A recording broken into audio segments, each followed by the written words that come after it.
Cybersecurity engineers, SOC analysts, and even network admins often they use the monitor tab on the Palo Alto Firewall to troubleshoot things like traffic that is being denied by the firewall or that it is being allowed by the firewall but it wasn't supposed to, and also to identify threats that target the network.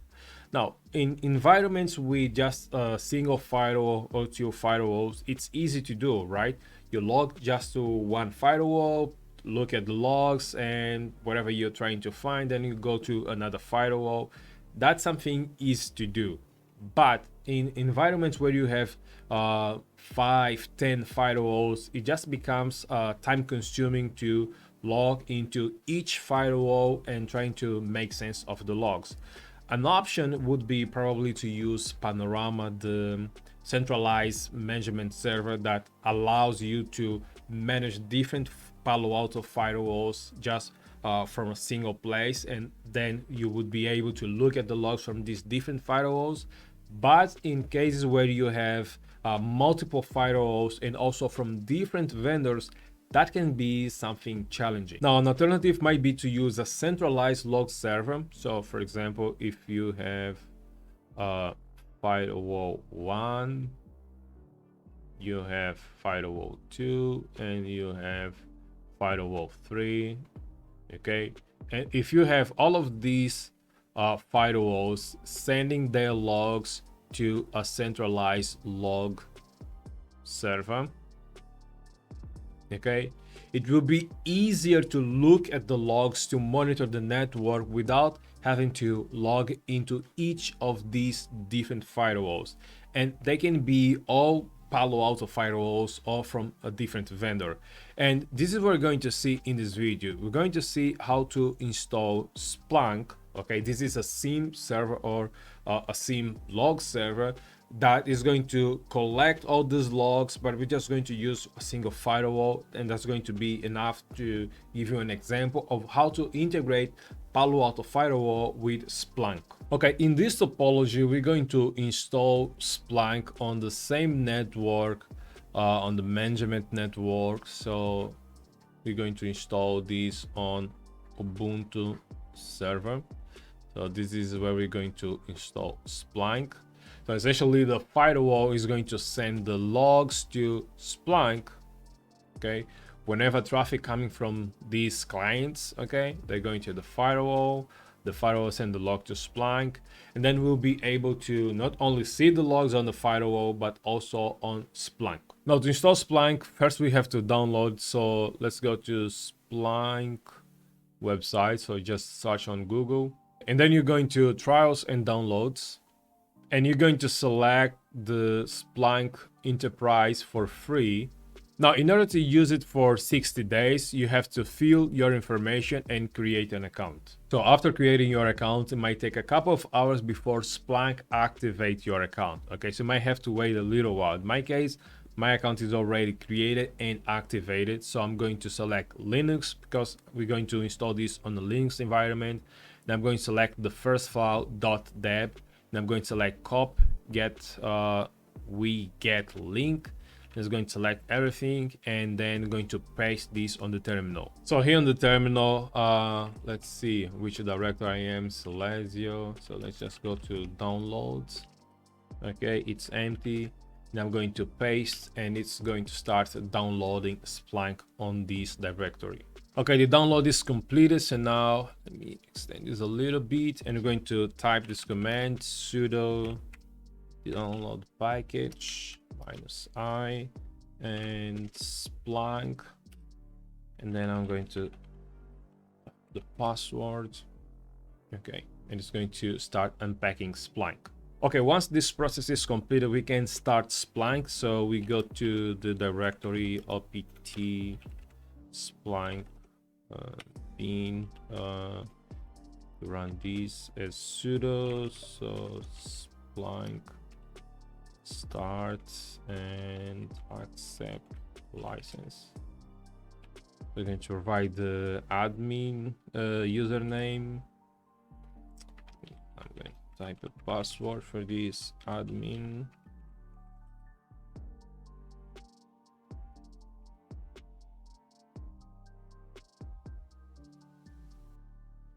Okay, and we'll be able to use Splunk on this address.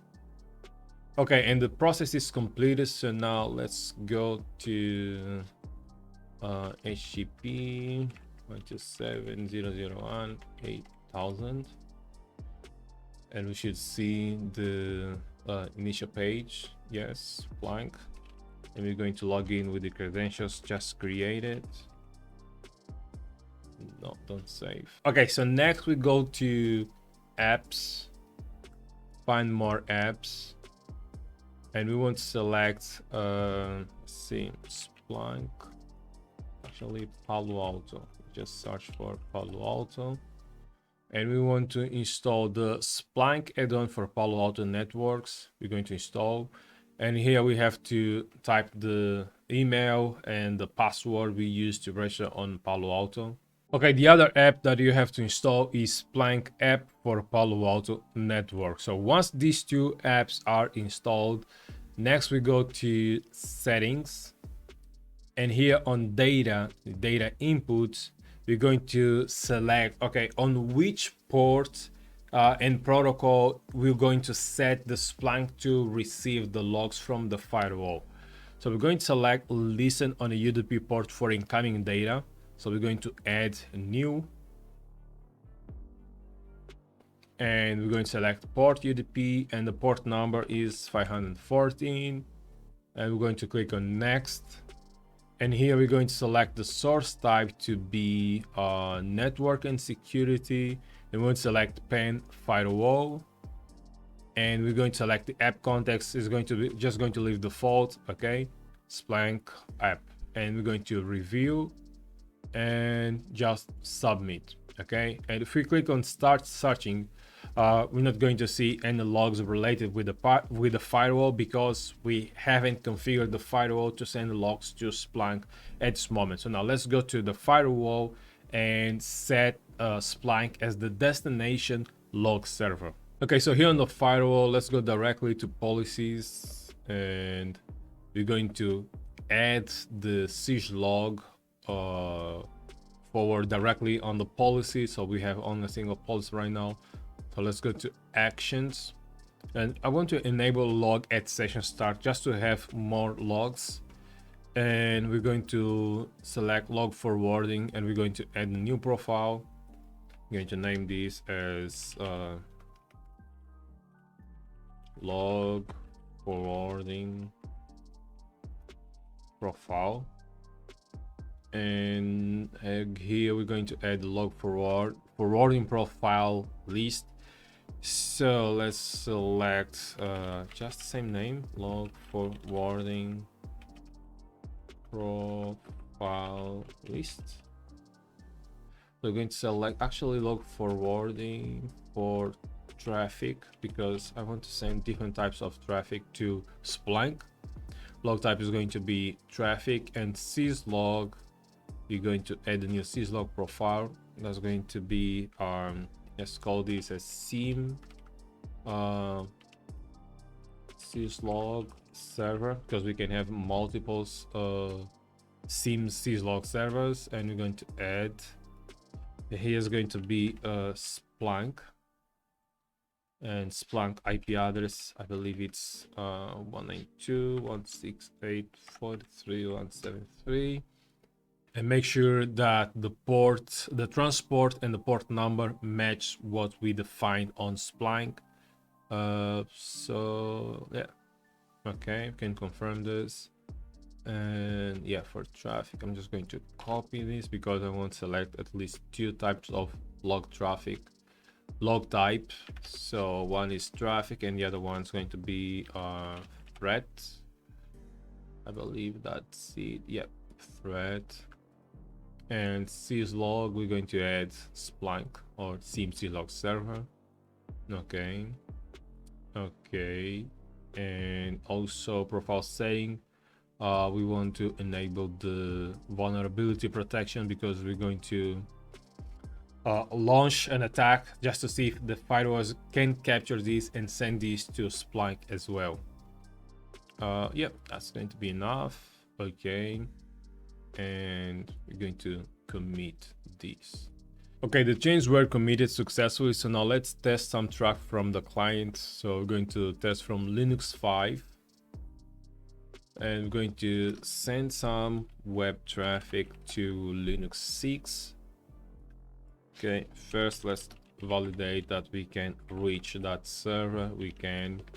So for example, we have the HTTP server running on Linux 6. So should be able to see this on the logs. So 168.46 unable to connect. What could be the reason? Unless the service is not running. So let me open or run this web service. So let's go to terminal and run command systemctl start -2, and let's double check that it's actually running now. Yeah, it's running. Okay, let's go back to Linux 5 and try again. Yep, and we should be able to download. Yep, we can. Now back to terminal, going to run nmap verbosity, and I believe that's going to set the host is alive. I'm going to launch an automatic attack, reconnaissance, and also try to run some scripts. And host IP address 168. Yeah, that should be enough. Okay, we're going to let it run for a while. I could also probably NES lookup 6846 just to launch some traffic. Okay, if we go to the firewall, we should see some hit counts there hitting the rule. And if we go to monitor, yeah, we can see that we have a lot of heat here. And also let's take a look at threat. Yeah, it was detected that nmap script engine was used. Okay, so now let's confirm if we can see these logs on Splunk as well. So I ran some search before. Okay, so now this is all messed up because I adjust the time on the firewall. Anyway, we can see the logs arriving on Splunk. So let's see, web browsing, trust and trust, source interface, destination interface, the log forwarding profile, timestamp. So we can expand this so we can see the source, the port. Okay, a lot of details, and we can also combine these to run reports. Like we can see the top host, the top destination. So a lot of we can do just by using Splunk. So this is how you combine the logs from the Palo Alto Firewall with the Splunk server. So if you took value from this video, don't forget to subscribe, hit the like button, and I'll see you in the next one.